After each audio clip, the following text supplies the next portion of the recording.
While that's being pulled up, again, welcome to everyone. My name is Kaylee Silver. I oversee the Montgomery County's Office of Housing and Community Development. And we are here today for the Housing and Disaster Recovery Town Hall. And again, we thank you for your time to give community feedback. And this session will provide you the opportunity to provide us that feedback on funding priorities for two different funding streams: the Home American Rescue Plan and the Community Development Block Grant Disaster Recovery Funds. So we'll just give a quick overview on the next slide for the goals for today's meeting. We will have about an hour from 6 to 7 p.m. First, excuse me, a few people will share with you information on both of these two funding opportunities, which again are the Home American Rescue Plan Act funding, or sometimes called HOME-ARP, as well as funding that the county will be receiving through the Community Development Block Grant Disaster Recovery Funding, also known as CDBG-DR. So first, we'll be providing information to you on both of those funding opportunities, and then we're going to take some time to go into breakout sessions to solicit your feedback on how the funding should be spent, prioritized, and for whom. And then we're going to come back as a group to, again, sort of provide information on next steps, how we will utilize the feedback we received today, and how we're going to incorporate that feedback into the future funding allocation processes for both funding sources. So again, just to go more in depth on today's agenda, we're going to first start with background information on HOME-ARP and CDBG-DR. We're going to break it down to talk to you about the purpose of both these funding streams, the eligible uses for both of these funding streams, and then the funding processes, which are fairly similar between both, but are also have some differences and some unique things between the two of them. We're going to then go into breakout rooms. That will happen automatically, so you don't have to click on anything. Each room will have a moderator and a note taker, and we'll have some pre-designed questions for you in order to gain your feedback. The moderator will be asking those questions and taking notes. And then we'll come back to this main group here and talk about next steps on how we will utilize that feedback. So with that, we're going to start with giving you some background information on the CDBG disaster recovery funds. So I'm going to hand it over to two consultants who are working with the state's Department of Community and Economic Development, Taylor Camoin and Caroline Pryor. Handing it over to you. Hi, I'm so sorry. I was just able to get logged on. I do apologize. Good evening, everyone. So our CDBG Disaster Recovery Grant for the state of Pennsylvania is a $23 million allocation. And our HUD MIDs are Montgomery and Delaware County. A MID just stands for Most Impacted and Distressed Area. Before our funds are able to be distributed throughout the state, we must submit an action plan that identifies our unmet needs as well as our mitigation needs, and connecting those needs to programming in order to promote resiliency and recovery. We can move to the next slide at this time. And so on this slide, you can see the different types of program buckets that funding can be utilized for. So we have housing, which allows for new construction, rehab, demolition, infrastructure where you can repair, replace, or relocate public facilities, as well as do improvements to stormwater infrastructure or drainage improvements, economic development that is able to fund things such as workforce training programs or downtown revitalization efforts. And with planning, there are also a variety of activities that can be undertaken by communities that include everything from vulnerability analysis to resiliency plans, housing plans, those types of things that help communities kind of look forward and also prioritize, future efforts and endeavors. And mitigation is also forward thinking in that way. And so the point of mitigation is to help communities be more resilient to future disasters, because as everyone knows, disasters are going to occur, whether we're ready for them or not. And so we want to be kind of on the forward-thinking end of that. And so mitigation is a bucket kind of in and of itself. And so as you all are thinking about what may be best for your communities, these are the kinds of things that we want you to keep in mind. And so this slide outlines our process. Essentially, we have a disaster declaration by the state, the head of the state, such as the governor, and then the president makes a federal declaration that allows these funds to be able to flow down through HUD. And so Congress allocates the funding, and the state engages the communities in order to identify which needs are highest priority and highest level. And then we submit the action plan to HUD. Our submission deadline is October 28th for the draft action plan. And that is an opportunity for you all to hopefully read it and leave us comments. That way we can incorporate them into the action plan. And our deadline to submit it to HUD is January 31st of next year. So we're still at the ground level here, and we're really looking for feedback on different initiatives that should be undertaken with these funds. So upon approval of the action plan, we will go ahead and implement the programming.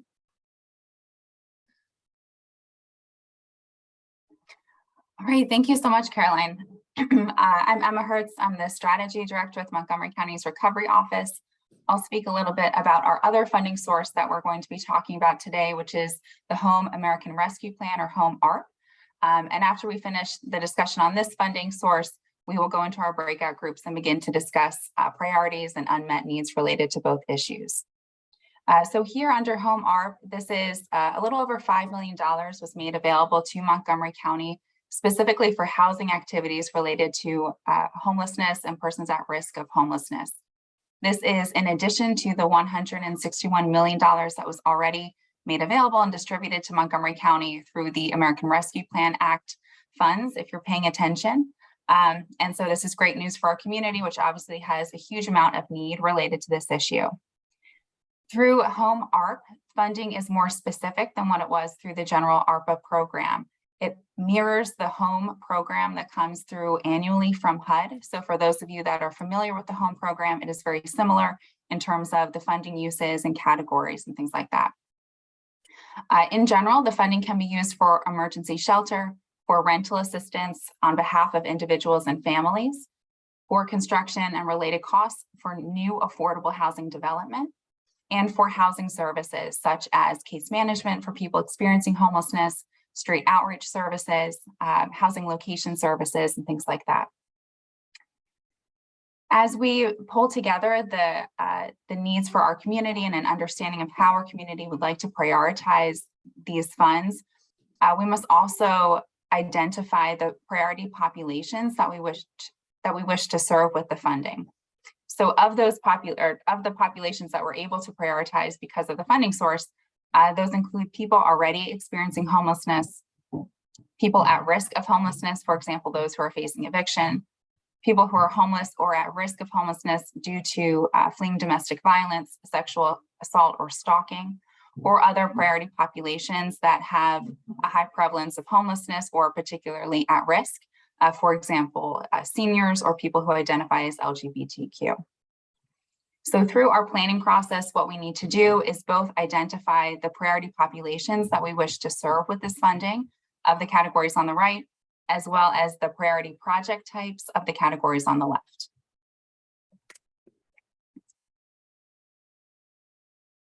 The process for HOME-ARP is somewhat similar to the process that was outlined for the Disaster Recovery Fund. Essentially, the first step here is identifying community priorities and projects, populations to serve. So that's inclusive of reviewing data that we have, such as our point in time count data and our clarity data that is being used regularly to document the needs of the homeless and at-risk populations across the county.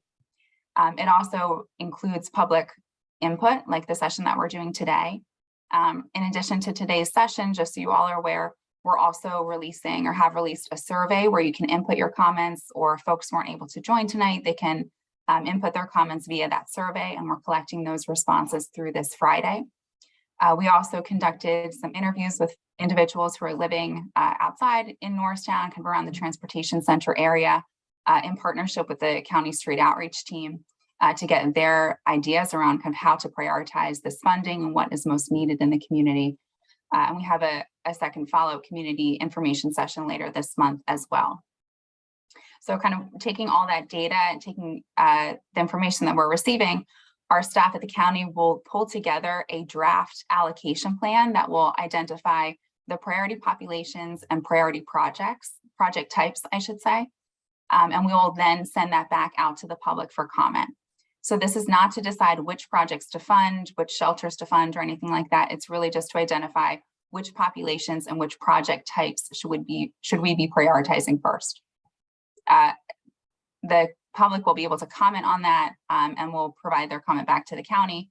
We'll take that comment, make any revisions that we need to, and then we'll submit that community reviewed plan to the Department of Housing and Urban Development, or HUD, for approval. HUD will approve that within 45 days, we hope, make no changes. And then after it's approved, we'll then allow agencies to apply for specific project funding that aligns with the priorities. So we're not quite at the point where specific projects are being funded. I've gotten a couple questions around how to apply.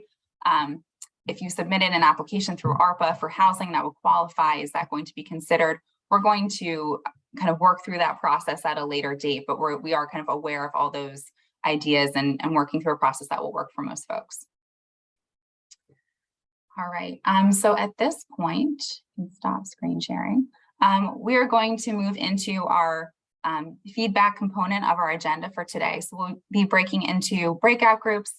If you registered prior to yesterday, you should have received an email this morning that included a sheet with questions on it related to both funding sources. So we're going to review that sheet. If you didn't get it, no worries. Each of our breakout session moderators will have that.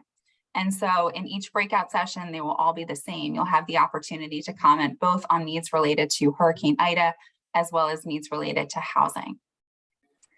So Kelly, you can send us into the breakouts. We will be there until 6:50, and then we'll come back together at the end of that.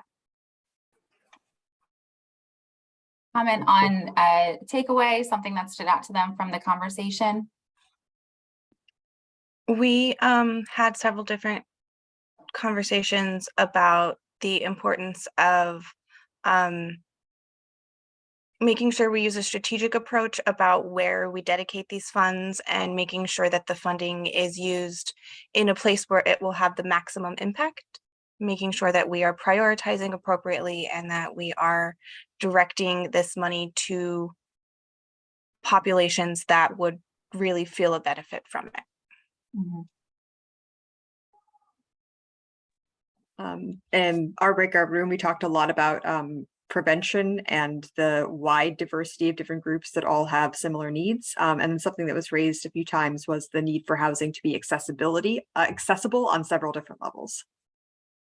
Wonderful. All right, thank you all so much. So just as a reminder, you can still submit surveys, or the breakout room sheets that we sent out. You're still welcome to submit those to me via email. We'll now talk through kind of our next steps and additional ways to submit comments. So Caroline, I will queue you up if you want to go first. Just give me one sec.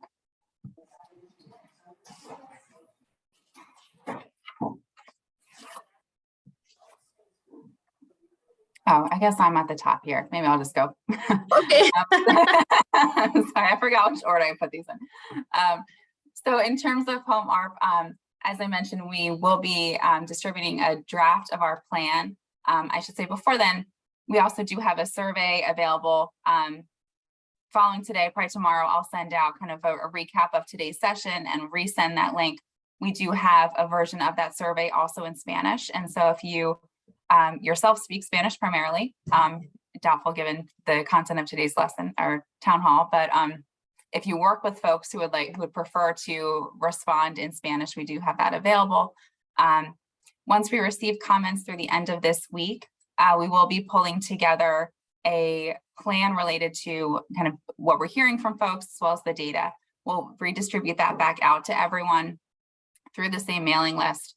to make sure that folks have an opportunity to look at that and confirm that it matches kind of what we have been talking about tonight and what the data is showing. And then, as I mentioned before, we'll be working through the process to have that approved by HUD and be in communication with folks.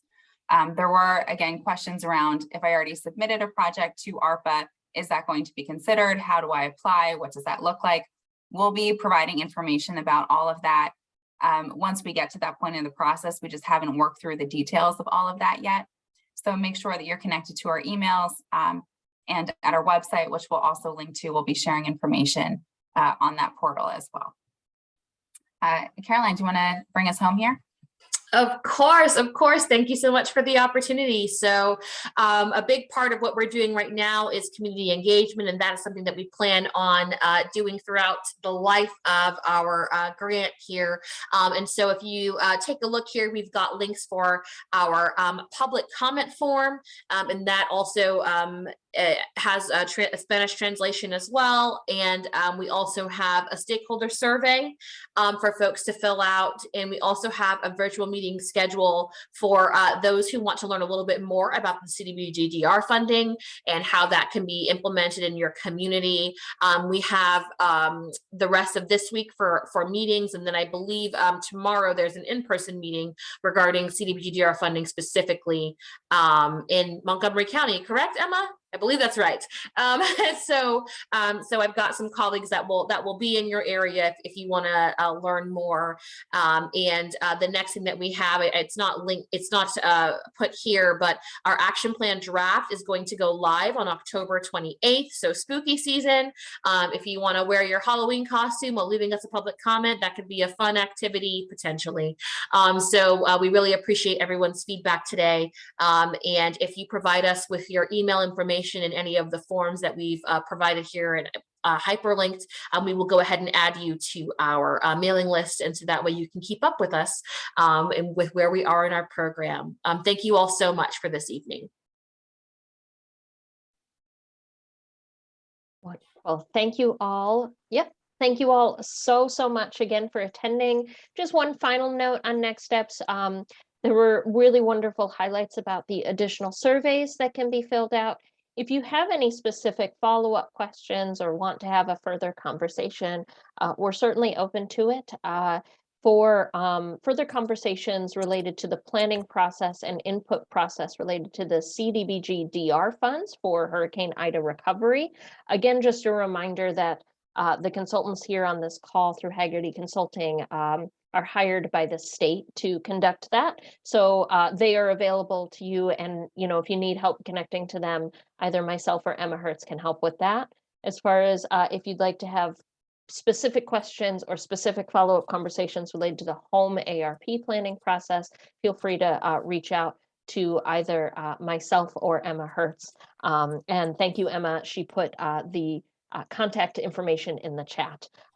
So don't hesitate to reach out. Thank you all again, and we hope you have a wonderful evening. Bye all. Good night.